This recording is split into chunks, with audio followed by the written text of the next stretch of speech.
Good morning, everybody. I am Jeff, Homestead Dad, and welcome to January.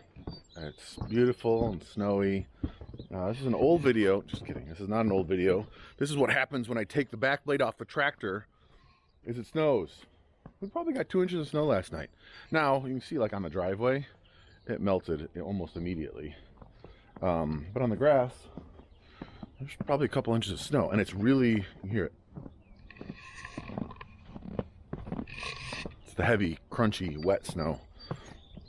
I'm going out to milk. I'm going to keep milk today. In fact, I just need to run back in the house and grab the milk bucket. But let's go ahead and do that. So I'm going to go and change. You guys don't need to see that. I'm going to change, then we'll go out and milk. My wife is telecommuting this morning, so I set her up with a pretty sweet studio. She's going to be working from the barn, so it'll look something like this. Got her little table here to put her laptop on. What can I say? Married to a YouTuber. So I have a stainless steel milking bucket. You can see everything is just covered in snow. I'm gonna let the chickens out. You see I've got earbuds in. Typically when I milk, I either listen to podcasts or music. And lately, just to kind of try to stay away from a lot of the news and stuff and just not stress out, I've been listening to music. My two favorites right now, well, two favorites for a long time, but the ones that I've been listening to mostly are Need to Breathe and Crowder. Those are two of my favorite bands. So, if you're interested, check them out. They're on Amazon Prime Music, if you need to. But I'm going to go ahead and throw a couple scoops. You probably can't even hear me over the ducks. Silly ducks. You throw a few scoops out here to the chickens and the ducks. Get them with some food here in the morning, and then I'll go ahead and show you the other buckets in just a second. Hi, so this is for Prudy. 5-gallon bucket. I put about 3 gallons in there, and that's more than I normally would, but I'm down to once a day milking, which is awesome. So she's only getting grain once a day. Takes me a little bit longer to milk because it's a little bit more milk, so I give her a little bit more grain. This is like a little bit less than a scoop of grain. And this is just to get the goats who are over there and Red out of my way. So let's go do that. This is my handy dandy. Keep Red away from me. Stick. The goats. Come on, goats. Move. Come on, goats. Let's move. Let's go. Now, Hope has been staying over with me in Prudence lately. She's kind of learned, okay, I'll stay over here while the goats and Red go over on that side, which is fine. Sometimes she eats, sometimes she doesn't. Come on, bud, let's go. Let's go. Hey, hey, get. Come on, let's go, move it. See, he's over there. He'll come flying around the other side here in a second. But I've been trying to work with him on respecting personal boundaries. He doesn't do well with personal bubbles, so we're working on that. But I'll just put a little bit of grain right here, a little bit of grain here, a little bit of grain there. That will then keep them occupied while I move this gate over and lock them out, because they're just pains in the butt when I'm milking. So, see if I can do this one-handed. Oh, almost. Can I do it? Sweetness. Okay. And he'll kind of knock them out of the way, and then they go to the other pile. They don't need a whole lot of grain. And then Prudence and Hope just wait over here for me, and then I'll get them set up. Typically, if I'm smart, I'll put Prudence's feed bucket on the freezer here, but you can see I didn't do that. It's over there, so I'm gonna have to go back out and come back in. I'll be right back. Downside to milking once a day is if she steps in the bucket, or if a cloud of poop goes in the bucket, I don't get to keep that milk for the day. So because it was so wet, I don't know if you guys can see, last night and snowy, I'm gonna really try to wipe her down good, clean her off good, so that I don't have anything falling into the bucket. The other thing is, with Hope being in here, she's always walking around trying to knock over buckets, like literally just headbutting buckets. So I've got the stainless steel bucket up there out of the way. I'm gonna clean her off, and then I'll go ahead and grab that bucket and start milking. Need to get to it because she's gonna finish eating before I finish, and that's not good. comes Hope. Now, she's going to probably go over and try to eat some grain because that's what she's been doing lately. If you guys remember, I use towels and a spray bucket, and I'll spray her off as good as I can and just keep on wiping off. And I use like a dirty towel and a clean towel, and I'll just get everything off I can with the dirty towel and then move over to the clean towel. It's not moving pretty, and I'm going to have to just kind of clean the whole underside of her because I don't want anything getting into the bucket.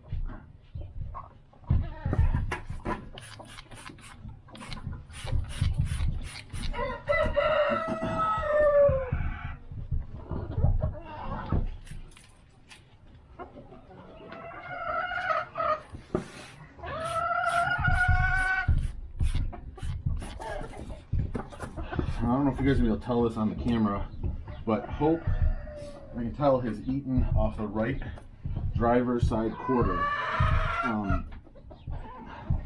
So I won't have to milk that one, which is fine, but it's really the farther side, the rear passenger side quarter, that's harder to get to, so, or it takes longer to milk. So it is what it is, but she's helped a little bit, but not as helpful as she could be. So I'm just gonna brush everything off, so hopefully nothing falls down while we're milking. And these towels are pretty inexpensive at Costco, if I can get to Costco anymore. So if they get totally ruined, I'm not that worried about it. But with everything going on, I may start trying to save them a little bit more than I would normally. Okay, let's move on to the cleaner towel. See how we're doing, and then we'll get to milking.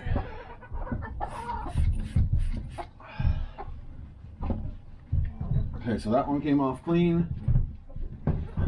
That one came off clean. And those two came off clean. So we're good. So I'm going to take off these gloves, the dipped rubber gloves. Go grab this. Now when I milk, you squeeze out several squirts of milk onto the ground just to make sure that anything that had gotten up into her udder is flushed out. So 2 or 3 or 4 is typically plenty. So now I'm gonna grab my bucket.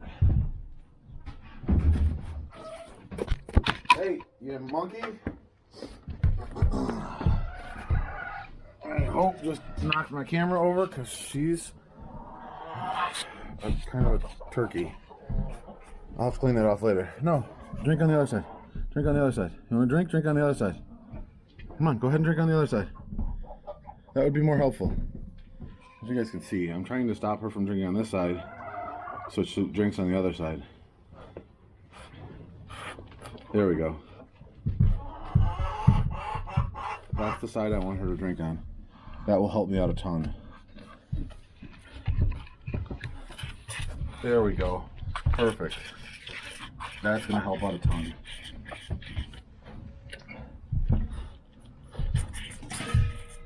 No, you monkey. Not that side.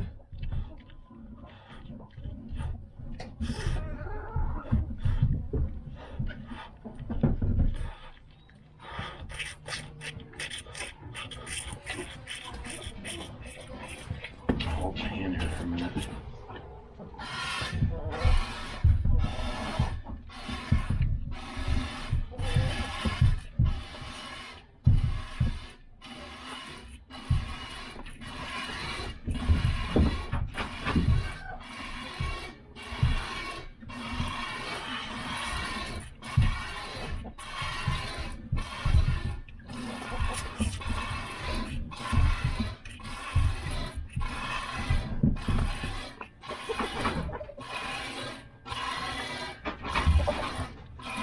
Very quickly, she's done.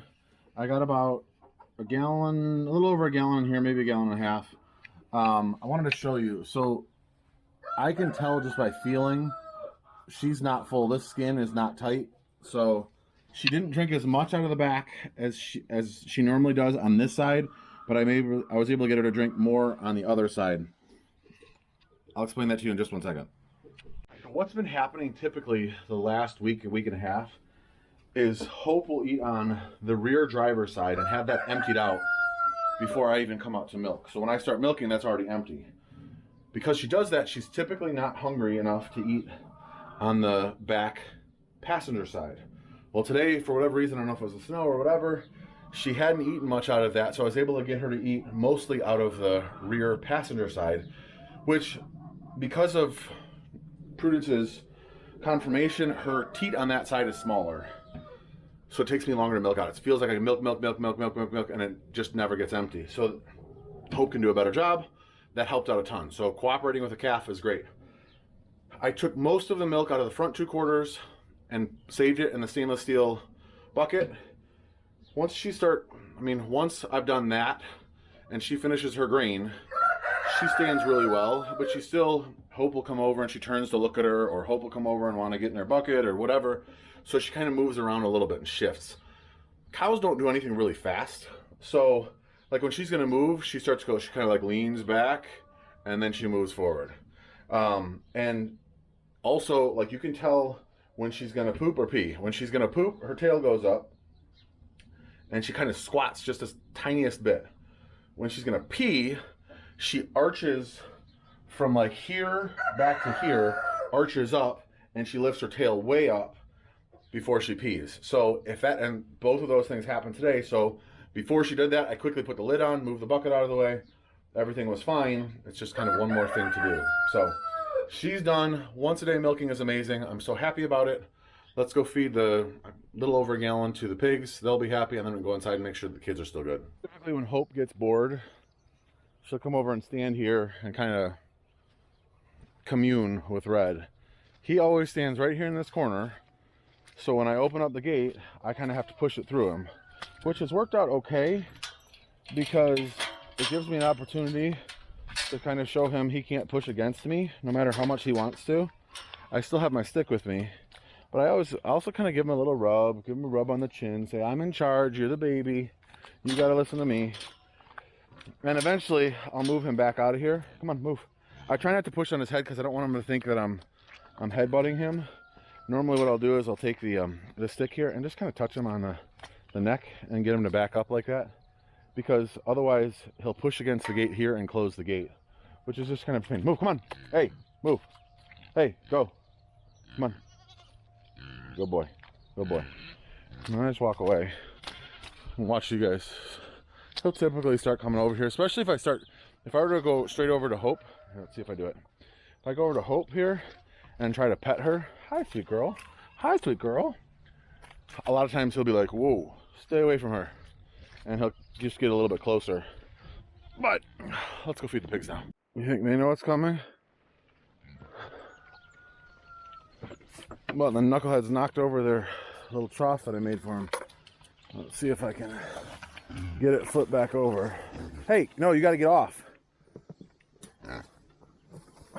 Sorry. Trying to film and do this at the same time, and now I got to get my staff out of there. Okay. Let's see if I can pour and film at the same time.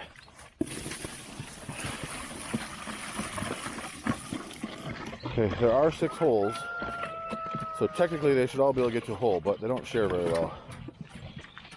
So that guy over there isn't getting to one. So anyway, that milk will not last long. I'll show you that they can figure it out. 6 pigs, 6 holes, everybody's mostly happy. If you're new to the channel, quick update or quick recap of the milking process. Milk goes from the bucket through this milking filter and a mesh filter into the pitcher, and from the pitcher into the milk jars. Let's do that now.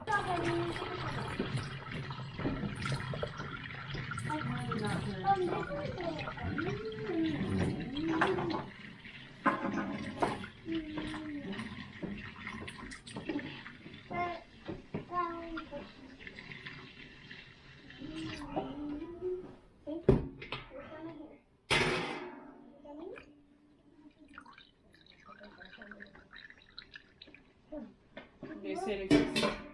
Thank you, guys. Do you want me to tuck your hair in? Oh, please. I started using something we've had for a long time for its intended purpose. A milk crate for carrying milk out. Now typically, if I have freezer space, which is becoming harder and harder to come by because obviously we're trying to store long-term storage food items that we can keep, I will put the milk in the freezer here because it gets it down to temperature faster, and the faster you get it down to temperature, the longer it lasts. So let's see if I can make room for one more. We've got to have our fish sticks and our fish burgers and stuff like that for Fridays in Lent. So, let's see if it closes. I got it 2.5 gallons. Closes. So that's what we do with milk. I'm gonna set an alarm on my phone to come back out here in about an hour. By that point, it'll have gotten much colder, and then I'll put it into the refrigerator. This I'll put back up here. This one is actually fiberglass. It's much heavier. I'm gonna start using this one because it's a heck of a lot lighter. So I'll use that one. Joshua just got done doing some of the chores. Once I take the milk out of the freezer, it will go into the fridge, and then we kind of rotate it. The newest milk goes on this side, and then we take from this side. So, and I think these are going to be dinner tonight. These are some of our pork chops. If you guys follow the Facebook page, you saw slow cooker recipe on there. So good, so easy. I think we're going to do that tonight. Guys, I'd mentioned to you the pork chops slow cooker recipe. So you can't even see the pork chops because there's so many potatoes. 3 pounds of potatoes, red potatoes, quartered. So, and then there's some butter cubes. I think I've got 5 pork chops in there. Some of them are big. I seared them on the skillet, a cast iron skillet, and then put them in there. And then this is the mix. It's a 1/2 cup of olive oil, 2 teaspoons of apple cider vinegar, and 2 tablespoons of ranch dressing mix. Right? Yep. Dry ranch seasoning, 2 teaspoons apple cider vinegar, yeah. So that's what it is. So I'm gonna just mix this up a little bit again because I let it sit for a second. I'm gonna go ahead and mix this up, and then just pour this over top, and then it's 3 hours on high, or I think it was 4 to 5 hours on low, 5 to 6 hours. So 3 hours on high, low 5 to 6. I'll probably put it on high for 3 and then just turn it to low. So I'm gonna go ahead and kind of drizzle this over here. I may need to put some water in here because last time it didn't seem like it cooked as well as I would have liked because there wasn't liquid on everything. So I may just add a little bit of water, which will kind of boil off. But so far so good. Throw the top on, turn that on, we'll be good. We're having dinner. Made a little bag salad right here, and then here's the pork. Let me go ahead and turn the camera on. It was cooked in the slow cooker. Here are the potatoes, perfectly cooked. What do you think, bud? It's good. Jacob? Really good. Perfect. I guess get a headshot from you because you're not fully dressed. Stinker pot. It's good. You like it? That's it for today. Hope you guys enjoyed it. I'll probably be trying to do some more live streams because it's kind of just an interesting time. So don't forget to click that bell notification. Check out Homestead Dad Facebook group. And as always, see you in the next video. God bless you guys. See you next time.